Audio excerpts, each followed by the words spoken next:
नमस्कार. वागदे ते सायला हा गुजरातपासून तर खांडबारा जाणारा रस्ता मुख्य रस्ता आहे. इथं दुसरा कुठला रस्ता नाही. हा एक रस्ता आहे की गुजरातला जाऊ शकता.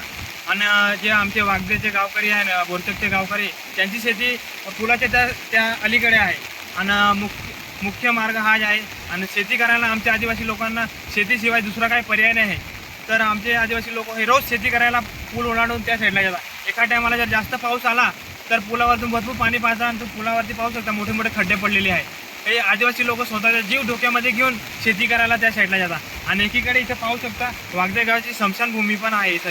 तर स्मशान काय व्यक्ती कोणी जर मयत झालं तर हा याच्याशिवाय दुसरा पर्याय नाही. तिथूनच पूल ओलांडूनच मयत व्यक्तीला तिकडे घेऊन जावं पडतं.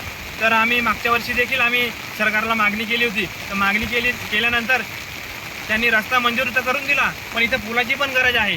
तर संबंधित अधिकारी व प्रशासनाला दिसले नाही की म्हणजे तुम्ही रस्ता तर बनवते पण हा पूल दिसला नाही का त्यांना. तुम्ही पुलाची अवस्था पाहू शकता ना, एकदम बिकट आहे. तुम्ही माणूस काय जेमसे मोटरसायकल जाते असं तुम्ही फोर व्हीलर तर जाऊच शकत नाही अशी कंडिशन आहे या पुलाची.